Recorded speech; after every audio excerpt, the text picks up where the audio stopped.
Welcome to another edition of Psychology and Fantasy Football, one of the many video series I have on sleeperu.com and smitty1.com. If you want a library of fantasy football learning, it's all right there. Just go to smitty1.com or sleeperu.com. This particular episode is about self-sabotage, destroying your own dynasty league, redraft league, destroying your own sleeper predictions, whatever. We're breaking down self-sabotage and how to avoid it, how you make trades you shouldn't make, why you make trades you shouldn't make, how to not be a self-sabotaging fantasy football owner. All of us are capable of sabotaging our own team, tearing down a good team. Making one big bad trade can take your whole future away in dynasty and can ruin your redraft hopes if you're in a redraft league and you make one bad move at the beginning of the year. Not only will I break down how to not be self-sabotaging, but how to take advantage of an owner that can be like this, how to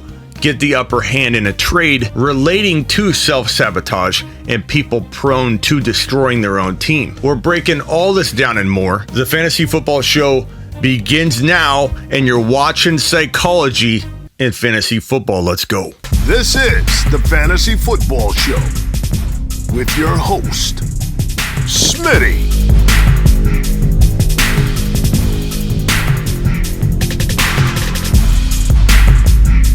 Top 5 running back.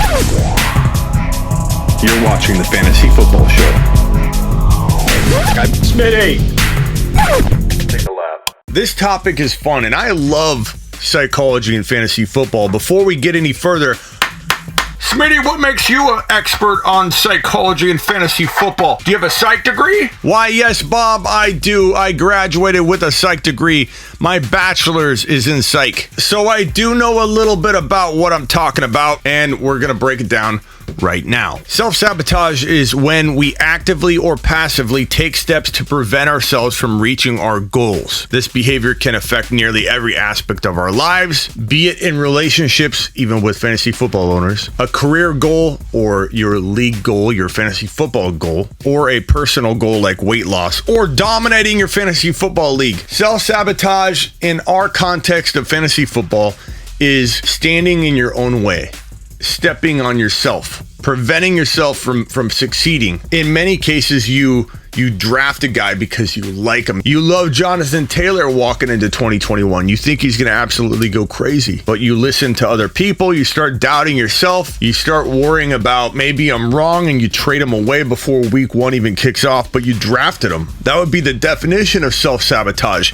You had the foresight to see Jonathan Taylor's rise coming, but you didn't even wait long enough to let it come to fruition. That is self-sabotage. A form of it. There are so many different versions of how to sabotage your own fantasy football team and prospects, and we're going to break down a bunch of them. A lot of what's really going on when you sabotage your own fantasy football team and outlook is you're trying to essentially break up with the player before they break up with you, before they disappoint you. And especially when a player is doing well, and you don't want to accept that they're doing well, and you want to get rid of them before the floor drops out, before the bottom falls out. Like in the case of Cordero Patterson, you have him on your team. He's doing really well early on, and you're like, it's too good to be true. I'm going to end this relationship before he breaks my heart. And you trade away and give up on and break and sever ties with Cordero before he disappoints you. Now, in some cases, it does make sense. Maybe you know a player is going to break down. You know a player won't continue to do well, and you want to take advantage and sell high and buy low. Determining whether you are self-sabotaging or buying low and selling high like a normal trader, that's the whole key. In my video series on smitty1.com, sleeperu.com, all the trade content, all the negotiation, how to trade, all that's going to help hone in on the problems that create self-sabotage. But I'm going to kind of break it down in general. But know that every single video I have on trading and psychology and fantasy football, all of it together will help you better avoid self-sabotaging. It's not going to be one fix or one video or one technique, but I'm going to break it down in general of how to try and avoid it from a grand perspective. And that's where I tell you that you are always going to be a student in fantasy football. If you refuse to accept that you can get better at every facet of your game, at every turn, I don't care if you're the best drafter in your mind or you are proven to be the best drafter in your league. You can get better. I think what people don't understand about fantasy football is that it's a constant evolving process as an owner. And if you don't take learning, I want to be a student, I want to get better, I want to turn my weaknesses into strengths. I don't want to just keep ignoring my weakness and drafting around it. If you learn how to improve and turn your weaknesses into strengths, you will become the ultimate super weapon fantasy football owner. You will become invincible. If you're a great drafter but a bad manager, let's fix that manager part where you're tearing your team apart each year. And if you win, and the problem is sometimes people win because they're such good drafters, even though they're bad managers, or they're good managers or great managers, but mediocre drafters, when they win, people think the formula's working. I'm good. I don't need to improve. I'm not taking the mentality into it like I can get better. That's the wrong answer. Just because you win, you pull off a win, doesn't mean you can't improve. You can improve at every turn, and I'm here to help you. And these video courses will help you get better, identify your weaknesses, and help you work on, not just learn what your weaknesses are. We're not just going to identify what your weaknesses are. We're going to work on them together and get you better. I have weaknesses. I can improve myself. I've been doing this 20 years. I can improve at every facet of my game, and I continue to try and learn. I continue to try and tweak my skill set. I continue to try and tweak my evaluation process. What went wrong with 2021? Was my bold prediction here, or my bold prediction there, or my bust prediction here, or my bust prediction there? What went right? I was right on avoiding Akers and Barkley and Henry to an extent, but could I have done better with Henry? Yeah, because what did I tell everybody walking into 2021? Derrick Henry would explode in the early part of the year and break down by double-digit weeks, which happened. Where I went wrong, where I can tweak my game, where I can self-analyze and say, what did I do wrong? What could I have done better? Would have been, maybe we should have bought Henry and sold him by week 6, 7, whatever, and got to take advantage of weeks 1 through 6 domination. There's always ways to improve your process. That's all part of honing in on your skills and becoming a better fantasy football owner. It takes a lot of hard work to determine what's buy low, sell high, and what's bad analysis on your part or my part or whoever's part, and what's self-sabotaging. Early on in Cordaro's rise in 2021, it was common to think it wouldn't last, so not crazy to sell high. But where people go wrong is they just sell. No matter what, they want out, and they make bad trades on the way out. In the case of selling Cordero mid-season, if you weren't selling high, you shouldn't have sold at all. And if you sold high and he continued to do well, you got a lot for your trade, and in the end, you won. Like I always say in a trade, you want to be right even when you're wrong, and you can do that. When Christian McCaffrey, who I said trade, when he came back heading into that double-digit week territory, and everybody said, no, Christian McCaffrey's running back 1, he's back, he looks great. I said sell. But I told people, sell him so high, which you can do, the market commanded it, sell him so high that even if you're wrong, you are right. Even if I'm wrong and Christian McCaffrey ends up balling out the rest of the year, which he didn't, he got hurt again. But even if I was wrong and he continued to ball out, the trades I was telling you to go get, which the fair market value commanded with ease, those trades were so good, even if I was wrong on McCaffrey, I would still be right. Because in the end, McCaffrey balled out. The players you got balled out, it was a wash. You didn't make a bad move. But if McCaffrey got hurt, and he did, you had all this other value.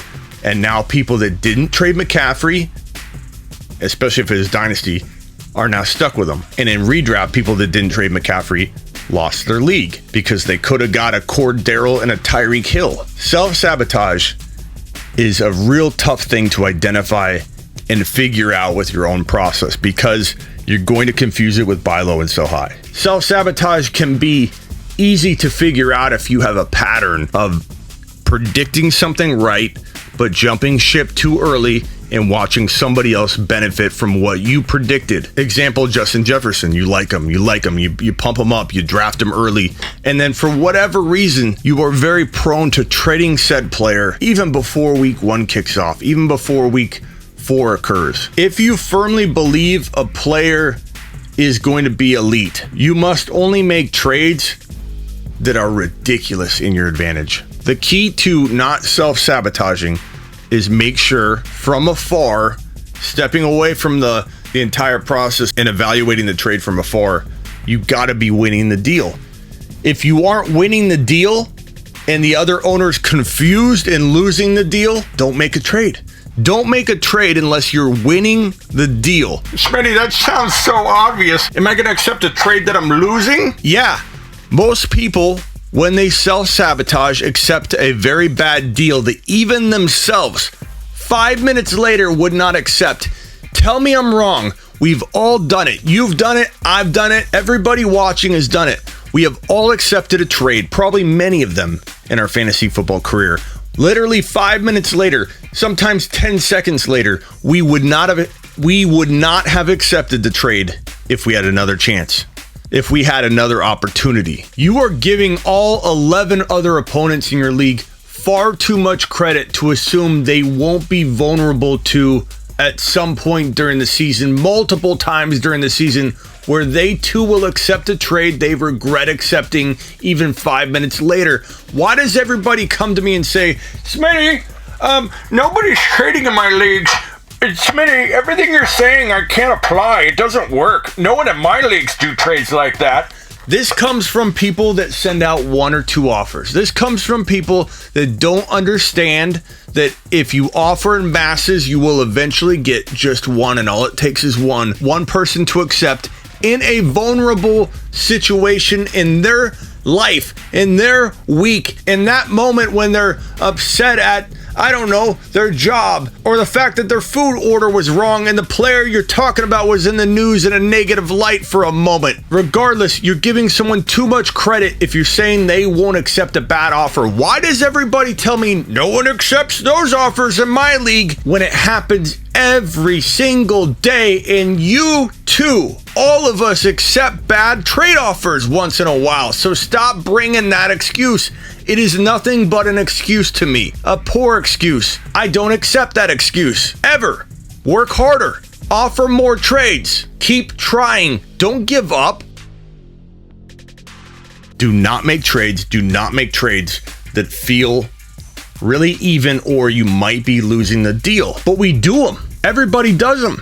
And I know what you're going to say, Smitty, how am I ever going to trade if I'm only trying to win the deal big? Because the other owner is going to be like, what's in it for me? Well, let me turn those tables again. You just did it. I did it. We've all done it. We've all made trades we shouldn't have made. I'm saying that you offer a trade that is to your advantage and to the other owner's disadvantage. They're probably going to hit no. If you offer one trade offer, you're not going to get a deal done. The odds of an owner being in the state that I'm describing, where we're accepting something we shouldn't accept, we're accepting something that we would not accept 10 minutes later, that takes volume. If you offer enough trades in volume, you will get one owner to finally accept the deal. If you offer trades in volume, all it takes is one. You are upping the odds of a bad trade for the other owner getting accepted. If I offer 15 trades in one given week, all of which are to my advantage, all it takes is one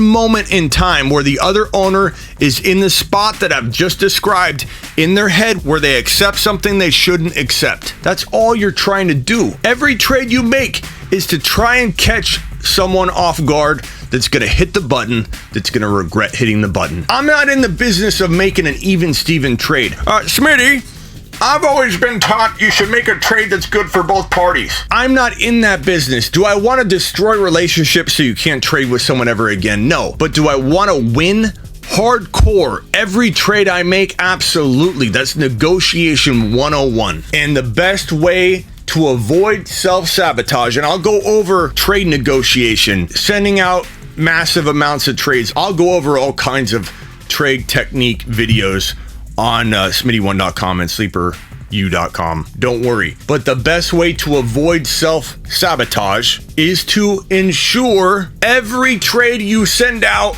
you are crushing the deal. You're winning every single deal without hesitation, without equivocation. There's no ambiguity. You're winning the deal. If you follow that formula, which is so simple, it seems very obvious, but we all make the mistake of not doing it. We make even trades. We make trades that look even. The next day, they don't look so even. The lights turn on. Things don't look the same in the morning. Don't run away from players because you want to end the relationship first. You're afraid they're going to fail.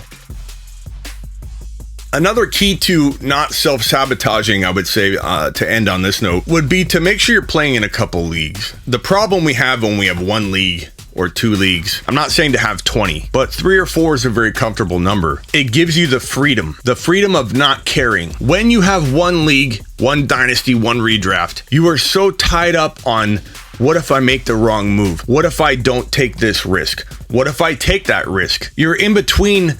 Do you not do anything at all and ruin your chances of dominating and building a good dynasty, or making too many moves and destroying it? You're in between all of that. The power of having a couple more leagues dilutes your desire to get one single thing accomplished in your league. You want Najee Harris in Dynasty, you only play in one Dynasty league, you completely sabotage everything to get him. You accept bad trades, but when you play in 2 or 3 Dynasty leagues, again, I'm not saying play in 10, but you play in 2 or 3, you have less concern about owning Najee in one specifically because you got other opportunities to own him. You're more carefree, you're more patient.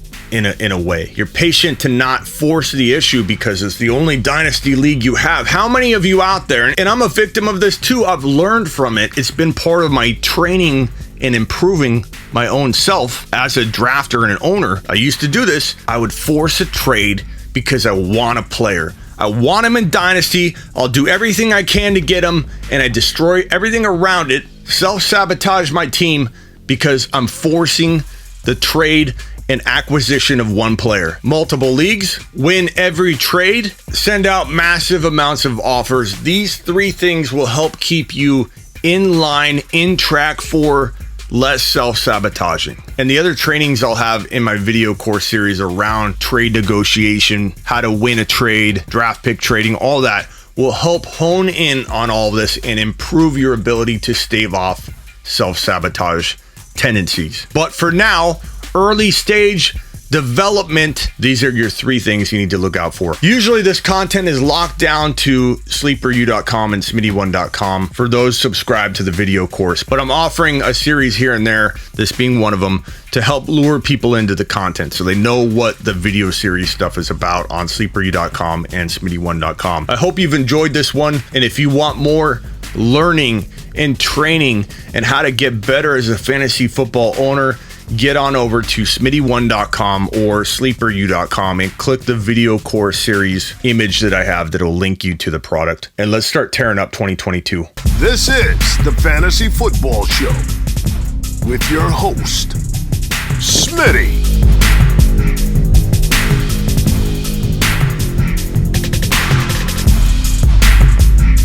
Top 5 running back. You're watching the Fantasy Football Show.